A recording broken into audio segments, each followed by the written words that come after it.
بسم الله الرحمن الرحیم. الحمد لله والصلاة والسلام على رسول الله و علی آله و صحبه و موالاهم. ما بعد، السلام علیکم و رحمت الله و برکاته.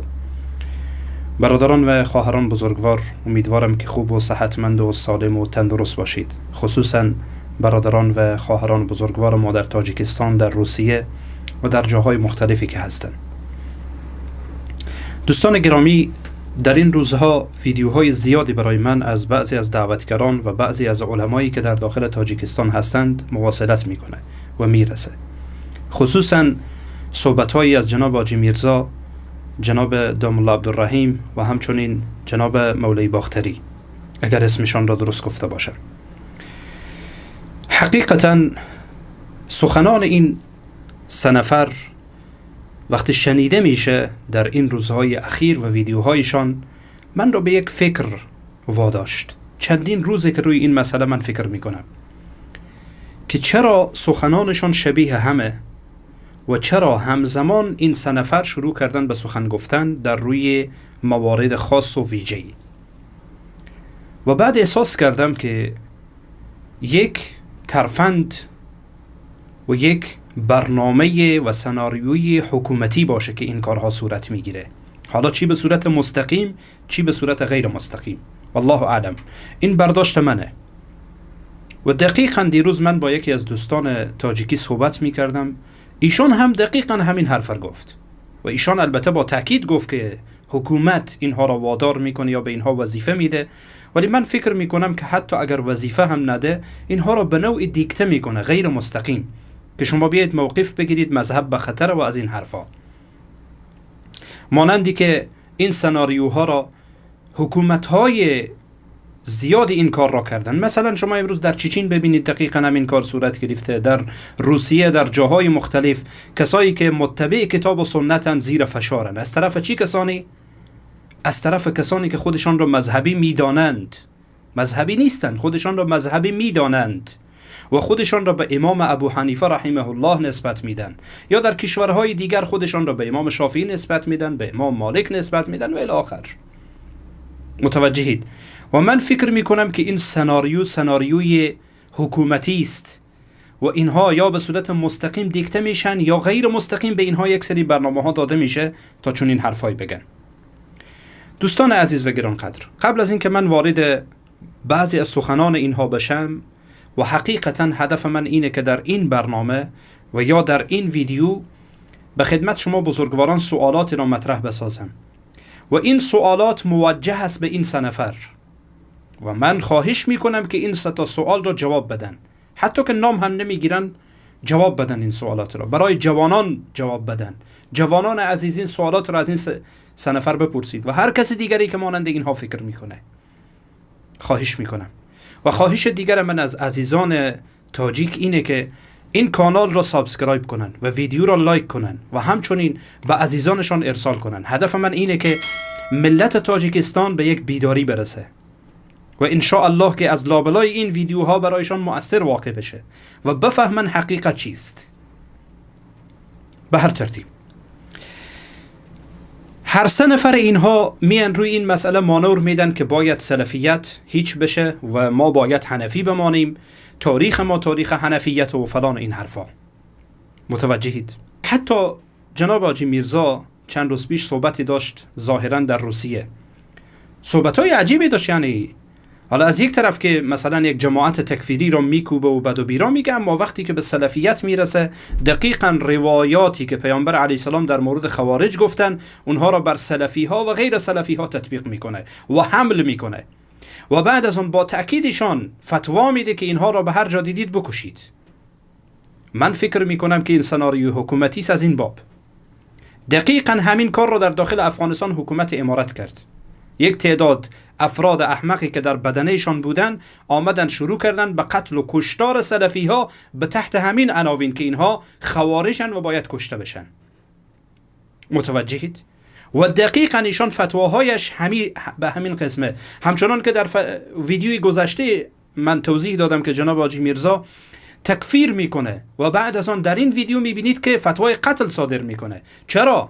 من میگم فتوای قتل به این واسطه که ایشان روایت رو میخوانه و حمل میکنه بر این افراد و بعد از آن هم در روایت آمده که اینها را بکشید و چند بار هم ایشان تکرار میکنه این مسئله را. آیا این پخش و نشر خشونت و تروریسم نیست؟ نه، اینجا چون مسلمانان کشته میشن مشکلی نیست، متبعین کتاب و سنت کشته میشن مشکلی نیست، هیچ حرفی نیست. اگر اینها تکفیر بکنن مشکلی نیست، ولی اگر کسی دیگه یک انسان جاهلی آمد او را تکفیر کرد باز بدش میه، رگهای گردنش برمیخیزه و سر و صدا میکنه که این سلفی ها چونین هستند و چونین هستند و فلان هستند، در حالی که اون نفر اصلا سلفی هم نباشه، اصلا در منهج سلف نباشه، از فرصت استفاده میکنن و بعد بیرا میگن. و یکی دیگه از اینها آمده میگه که تقلید واجبه، البته منظورش تقلید معین و مشخصه که من انشاءالله سوالاتم پیرامون این قضایاست و من خواهش دارم که این سه نفر هر کدامشان که پیش میشه این سوالات را جواب بده، و یا این که جوانان عزیز، جوانان تاجیک، این سوالات را از این افراد بپرسید. سوال اول: آیا شما در عقیده از امام ابو حنیفه رحمه الله تقلید میکنید؟ جناب حاجی میرزا میگه که عقیده امام ابو حنیفه کتاب و سنت بوده. بله. آیا شما از امام ابو حنیفه تقلید میکنید در عقیده؟ سوال اینه. شما ماتوریدی هستید یا حنفی هستید در عقیده؟ سوال خیلی واضحه. ببینید دوستان گرانقدر، امام ابو حنیفه رحمه الله از علم کلام بیزار بود. شاگردانش ابو یوسف و امام محمد رحمهم الله هر دویشان از علم کلام بیزار بودن و دور علم کلام چرخ نمی زدن، خوششان نمی آمد و دیدگاه های و حرفه های از این بزرگواران وجود دارد در رد علم کلام. اما شما امروز کلامی هستید، یک فرقه کلامی را دنبال می کنید. شما حنفی هستید؟ امام ابو حنیفه رحمه الله در سال 150 هجری از دنیا رفته. خب دقت کنید، در سال 150 هجری ایشان از دنیا رفته، در حالی که ابو منصور ماتوریدی در سال 238 تقریبا متولد شده. متوجهید؟ یعنی 88 سال بعد از وفات امام ابو حنیفه ابو منصور ماتوریدی به دنیا آمده. حالا سوال: شما چرا وقتی از شما سوال میشه شما حنفی هستید، میگه بله من در فقه حنفی هستم اما در عقیده ماتوریدی هستم، چرا از امام ابو حنیفه تقلید نمی کنید؟ چرا به دروغ سنگ پیروی از امام ابو حنیفه و تقلید از امام ابو حنیفه را به سینه میزنید؟ چرا؟ دلیل چیست؟ از دو حال خارج نیست. یا اینه که شما میگویید امام ابو حنیفه عقیدهش درست نبوده. خب این به شدت خطرناکه و ایشان جز سلفن. درسته هر کسی یعنی در مواردی اشتباهاتی و خطاهای اجتهادی داره و ایشان هم مستثنا نیستن از این قاعده، اما این که شما از امام ابو حنیفه در عقیده پیروی نمی کنید، یا اینه که به این باورید که امام ابو حنیفه عقیدهش خراب بوده، عقیده نادرست داشته، و یا اینه که میگید در باب عقیده ایشان هیچ حرفی نگفته، هیچ حرفی نزده، فقط روی فقه کار کرده، خلاص رفته دنبال کارش، در حالی که هر دوی این منتفی است. امام ابو حنیفه رحمه الله عقیدهش درسته و بعد از آن امام ابو حنیفه رحمه الله در باب عقیده کتاب‌های به ایشان منسوبه، مثلا فقه اکبر، فقه ابسط بر ایشان منسوبه. یا اگر اون کتاب‌ها رو هم کنار بگذاریم، امام ابو جعفر الطحاوی رحمه الله آمده بر اساس عقیده امام ابو حنیفه و امام ابو یوسف و امام محمد کتاب نوشته. خب چرا شما از اونها پیروی نمی‌کنید؟ و حتی کتاب ابو جعفر الطحاوی را آمدید بر اساس دیدگاه ماتوریدیت، بعضی از شماها مثلا آمدید تفسیر کردید و شرح کردید. چرا وقتی از شما سوال میشه میگید ما در فقه حنفی هستیم، در عقیده و در کلام به اصطلاح ما ماتوریدی هستیم؟ چرا از امام ابو حنیفه تقلید نمی کنید؟ و این سوال رو جواب بدید. چرا؟ به کدام دلیل؟ یعنی جوانان را بفهمانید. شمایی که اینقدر حنفی میکنید و حنفی میگید، این را جواب بدید. سوال دوم: اون کسی که آمده میگه تقلید واجبه، اون هم تقلید معین و فقط از یک مذهب. سوال: یک دلیل بیاورید که امام ابو حنیفه رحمه الله گفته باشه که تقلید از من واجبه. حتی یک دلیل بیارید که امام ابو حنیفه گفته باشه که از من تقلید کرکورانه کنید. بسم الله، بیارید که کتاب ها در دسترسه، هر کدام را آوردید درسته. ایشان گفته باشه از من تقلید کرکورانه کنید، یا گفته باشه که تقلید از من واجبه. تقلید از من واجبه. بیارید از امام ابو حنیفه. مگر شما نمیگید حنفی هستید؟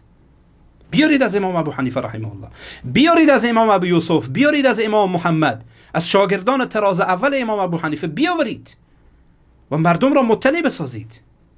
این سوالات را جواب بدید. سوال دیگر، شما که اینقدر سلفیت را بد میگید و سلفیت همان اتباع کتاب و سنت بر اساس فهم سلف این امته، چیز دیگری نیست، کدام مذهبی کدام فرقه‌ای که نیست، که همان اهل سنت واقعی است که امام ابو حنیفه هم در همین دایره می باشند. حالا شما اینقدر بد و بیرا میگید، یک عقیده سلفی ها را بیارید. البته من سلفی های تزویری، سلفی های مزور و سلفی های ساختگی و سلفی هایی که خودشان را سلفی میگن هدفم نیست، سلفیت واقعی است. یک عقیده و باورشان را بیاورید که مخالف کتاب، سنت و دیدگاه سلف این امت باشه و آنچه که در میان من و شما قضاوت خواهد کرد کتب سلفه رحمهم الله. و کتب سلف همان کتبی که تا قرن سوم نوشته شده، یعنی قبل از قرن سوم. درسته؟